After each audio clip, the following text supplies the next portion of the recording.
I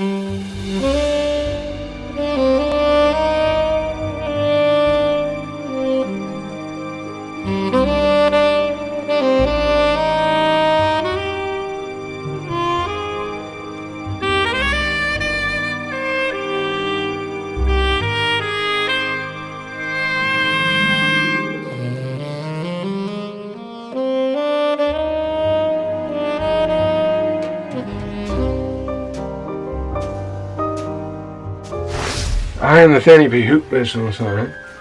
And the other evening, I was opening up my brand new restaurant. So I shut down my bar because barely anybody came in anymore. And I just turned the building into a restaurant. We don't actually serve any particular kind of cuisine. We just serve any old goddamn thing. And I didn't think anybody was going to come. I really didn't, because of those rabid Alsatians in the bar weeks ago. I thought everybody would steer clear, but people didn't seem to mind coming to a restaurant, but they didn't want to come to this place if it was a bar. And the place was packed, son. There were so many damn customers, there were too many. There's a queue going all the way down the damn street. And some of the people at the door, they were getting kind of aggressive because they wanted to be let in and served. And one of my staff tried to explain to them that the place is already at capacity and there's no more room for any more people. There's no more tables, no more chairs. And they just have to wait, but they didn't seem to understand. I think they were all a bit stupid. And some of them just barged their way in. And they sat down on the stairs and on the floor, and they insisted on being served there and then. And they didn't seem to mind their plates being put down on the floor. And they were just going to eat down on the floor like dogs. I thought people in this town are very, very strange. I didn't realize how strange they actually are. And my staff were just putting the plates down on the floor on the stairs, and they were just having their food right there. I thought, well, as long as they pay, I don't care where they eat. They can eat outside in the shed of my horse for all I care, as long as they pay their bill. And then I smelled some kind of burning smell. And I saw there was smoke coming from my kitchen, so I ran in there. Some of the chickens in the oven, somehow they'd caught fire, and I don't know how. And they were just burning away, and the flames were starting to come out through the oven door and all this smoke. And I heard someone in the restaurant suddenly scream that the place is on fire, and I heard all the scrape of chair legs against the floor, and everybody just got up. And I ran back into the dining area, and everybody's running for the exit.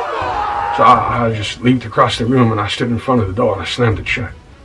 I said, no one's gonna leave here. You're gonna go and sit down and finish your goddamn meals, and then you're gonna pay your damn bills. No one's leaving here until they're paid. You're not gonna get free food in my establishment, son. And then they just kind of all looked at each other because they knew my reputation. They just agreed. And then one of them suddenly tried to make a run for it, and they suddenly darted across the restaurant, running for the door, and my horse came riding in. And he pulled him, he put his teeth on that coat, and he pulled him backwards, and they dragged him back to the table and made him sit down again. And then he made his horse sound. And he just stood there staring down at the customer. And then they just carried on eating their food, and they kept looking up the horse while the horse stared at them. And he wasn't going to let them leave without paying. I have a very intelligent horse, and he knows what's going on here.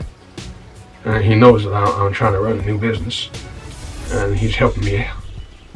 So he's kind of like a bouncer horse. He's a bouncer, he's a guard horse. And he's going to make sure everybody stays till they finish their food and they're paid. So all the diners, they just sat there in silence. They were staring at each other, not knowing what to do. And they weren't touching any of their food. I think they were too kind of scared and freaked out. So I said, there's no need for anyone to be strange about this. I'm not keeping you a prisoner here. Hey, but you're all free to go. Once you've had your food, then you paid your damn bill.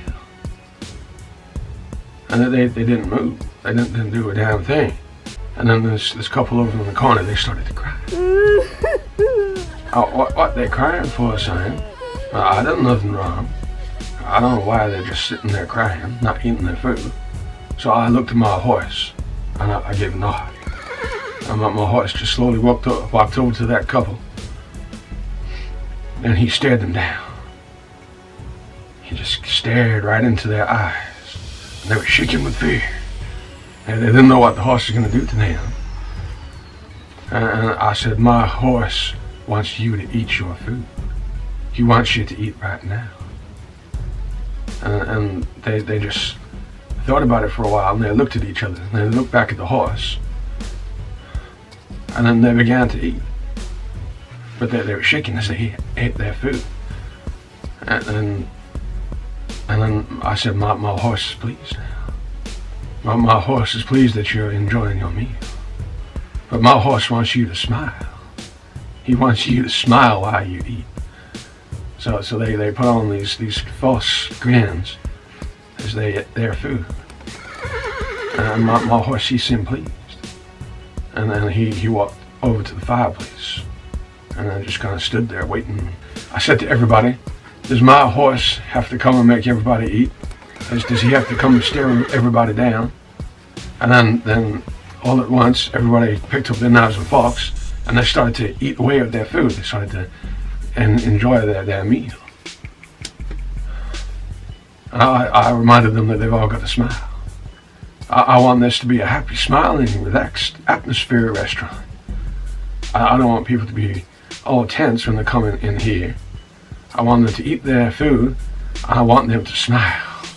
I want them to have a good time. Otherwise, my horse won't like that. They're not smiling. My horse will not be pleased. As soon as they finished their meals, I told them they got to pay. And they better pay fast, otherwise something's going to happen. I said, my horse will collect all your money. And he went around with some kind of basket top thing in his mouth. And he just collected all the money from everybody. Except for some weird reason, they give me everything. They give me all the money from their wallets, and they even give me that jewelry too. I don't know why they did this. Why they give me everything. And all my customers ran for the door. As soon as they paid the horse, they all ran for the door. And they all just ran out into the street screaming for their lives. I don't know why they would behave this way. There doesn't seem to be any kind of sense to this. But it doesn't. I doubt they'll ever come back again, though. By the whole bizarre, strange way they reacted, I don't think I'm going to see them again. But that doesn't matter. That won't affect my business. Because as soon as they left, another huge crowd of people just came in. They'd been waiting outside. And they took the places of the other customers, the other diners. And they all just sat down demanding to be served. They all wanted their food straight away. So I expect new customers, they'll be coming back. I hope. So I'm just cooking up chicken. And the stew that I made out of the Easter Bunny's cousin that I got blown up last week. I didn't kill the Easter Bunny's cousin.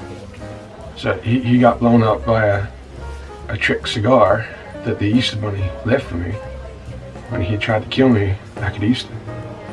So now I'm serving up the Easter Bunny's cousin in a stew to my customers. But for some reason, not many people seem to want rabbit stew. They don't seem to be into rabbits in this town. They all seem to want chicken. And some of them want salmon and beef, but I don't have those things. I've only got chicken. So they'll get what they're served.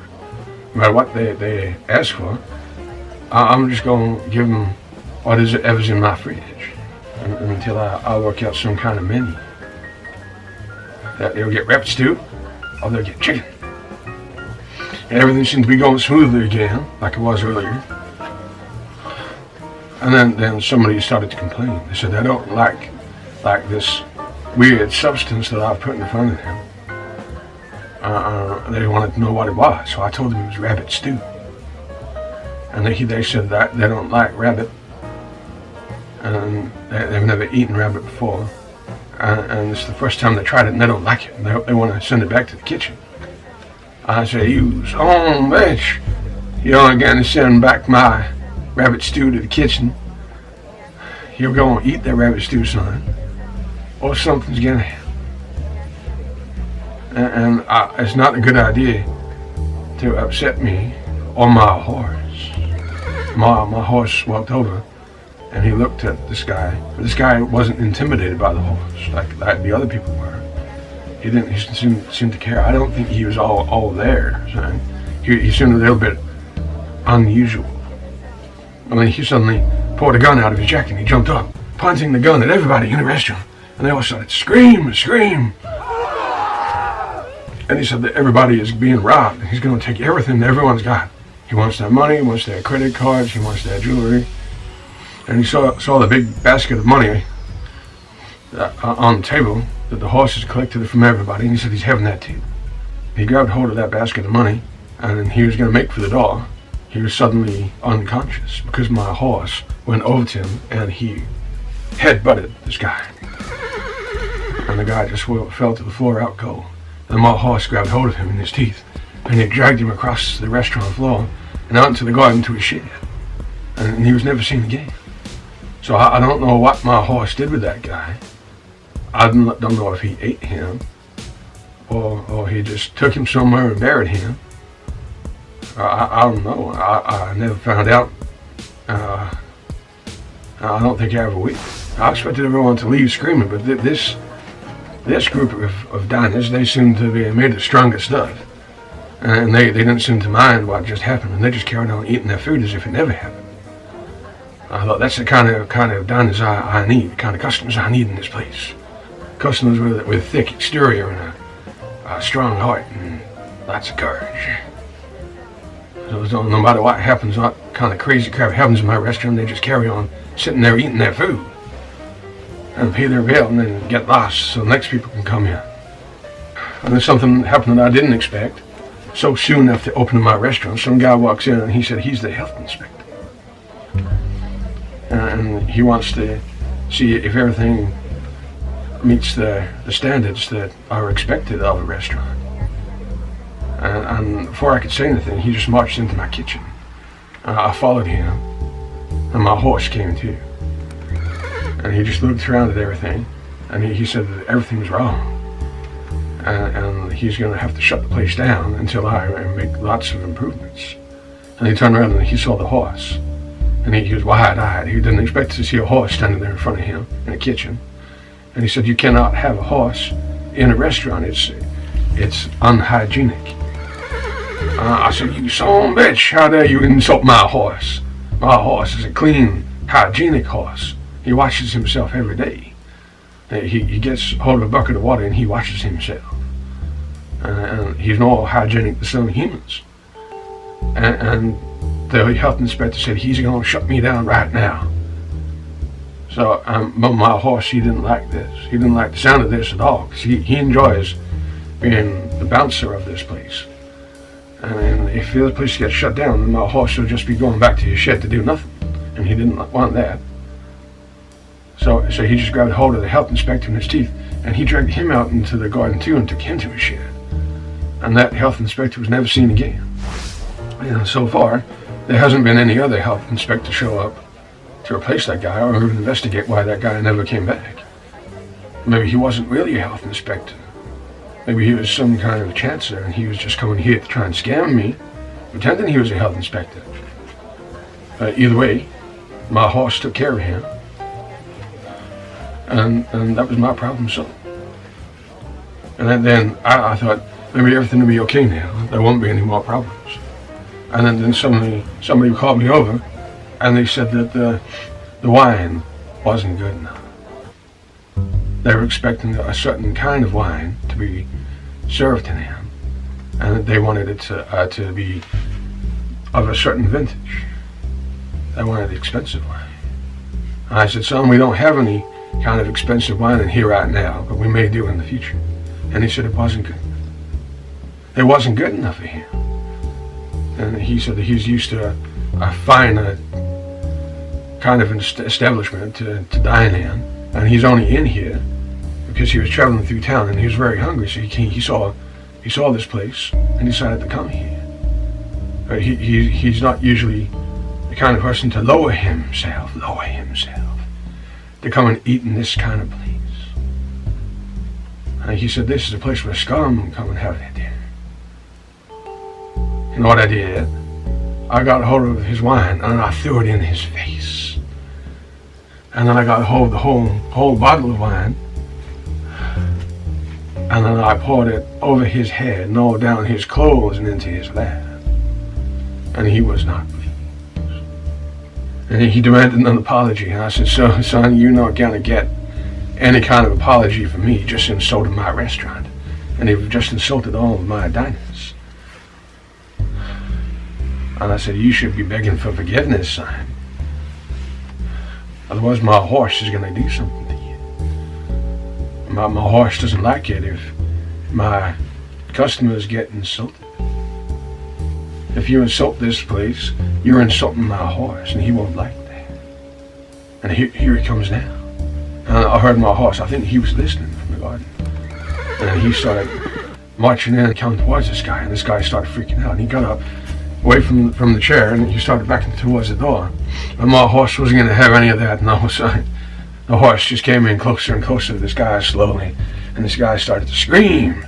And then the horse just grabbed hold of him in his teeth, and he dragged him outside to the shed as well. And he was never seen again. But luckily, he left his wallet on the table, so I had everything that was in that. And as my horse had taken 3 people out to the shed, I think he did eat them. Because for the next several days, he didn't want any kind of food whatsoever. I tried to serve him oats. Tried to give him oats every day. And bacon and eggs, because he likes bacon and eggs. He likes bacon and eggs for lunch every single damn day. But he wasn't touching his food at all. So I really think he did eat those people. But when I went in there was nothing there. So I don't know if he ate the bones as well or just buried them. So I wasn't going to ask questions. That's his business. I don't pry into my horse's private life.